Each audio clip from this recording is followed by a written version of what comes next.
Дедовиот лов.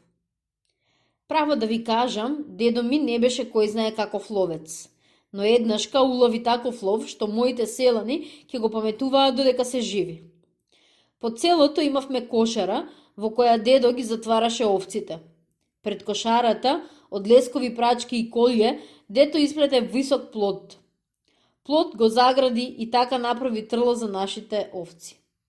Ноќе кога врнеше дожд, овците ги затвораше во кошарата, а пак кога не врнеше, тие лежеа во трлото. Секој пат пред трлото лежеше нашето овчарско куче Шарко. Нашиот Шарко ништо не пушташе да се добере или доближи до кошарата или трлото.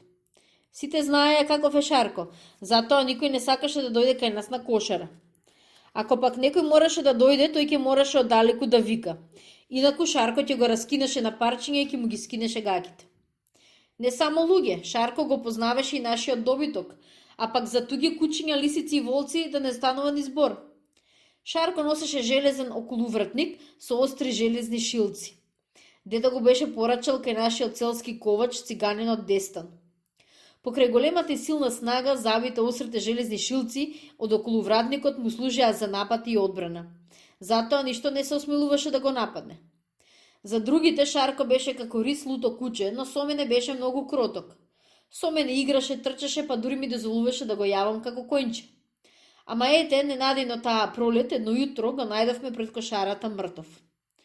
Сигурно од зависи злоба некој беше го отру. Сите ние го жалевме како да ни беше умрел човек, а пак јас никако не можев да се смирам.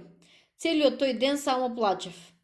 На дедо не му се зборуваше. Тој беше намортен и само пушеше тутун од дрвеното луле. Така нашата кошара остана без Шарко, а нашите овци без својот верен чувар и бранител. Една вечер дедо ми беше заборавил да затвори една овца во трлото и таа беше останала надвор. А утрото имавме и што да видиме. Овцата ја најдовме за трлото цела заклана, удавена и растребушена. Така е тоа кога кошарата е без куче, викаше дедо и се лутеше. Кога го нема Шарка, некоја ноќ и нас волците ќе не изедат.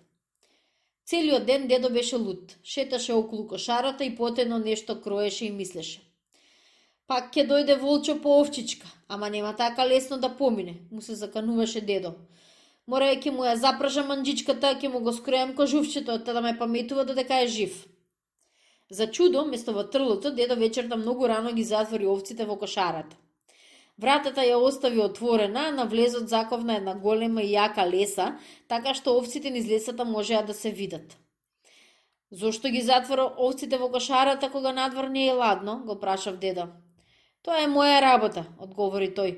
Утре ќе видиш зошто. Туку ти оди в село и утре порано да дојдеш и да ми донесеш леп. Тргнав дома и деда го оставив како се врти околу кошарата, како нешто да бара. На другиот ден станав многу рано. Мајка ми даде грно полно со граф, ми ја наполни шарената волнена торба со леп и ми рече: оди на дедо ти да му однесеш леп и внимавај да не го историш гравот. Не, мамо, одговорив и тргнав. Секој пат кој ќе му носев на деда храна во кошера, земав леп и за кучето Шарко. Тоа уште оддалеку ќе ме пречекаше, ќе трчаше околу мене и ќе се радуваше и весело ќе вртеше со опашката. Сега, кога се доближив до кошарата, го немаше Шарка да ме пречека, па ми падна жал и ми идеше да заплача. Место Шарко ме пречека дедо, но ми изгледаше некако многу весел и расположен. Брзај, брзај, ми викна тој, денеска има да видиш нешто што никој пат не си видел. Кога се доближив до вратата од кошарата, пред вратата имаше ископано како бунар длабока дупка. Зошто ти е дупкава? Го прашав деда. Погледај внатре па ќе видиш, рече тој и почна да се смее. Ха-ха-ха, внатре е ѓаволот, внатре е кумчоволчко. Кога дзирна во дупката, што ќе видам? Со подвитка на опашка клечеше кумчоволчко и штракаше со завите.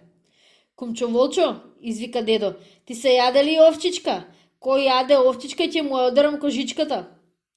Длабоката дупка дедо ја беше покрил со гранчиња и на гранчињата вешто наредил малку сено и слама, на сеното и сламата поросил малку земја. Така ја беше маскирал мајсторски да не се познава дека одоздола има длабока дупка. Мирисот на овците го примамиле волчка да дојде до вратата. Лакомиот волчко, кога сгазил згора, целиот се струпил во дупката и не можел да излезе. И така дедо го беше надитрил волчка и мајсторски го фатил. Брзо отрчав дома да им раскажам за дедовиот редок лов. Новината за миг се разнесе низ целото село. Дедо Никола фатил жив волк.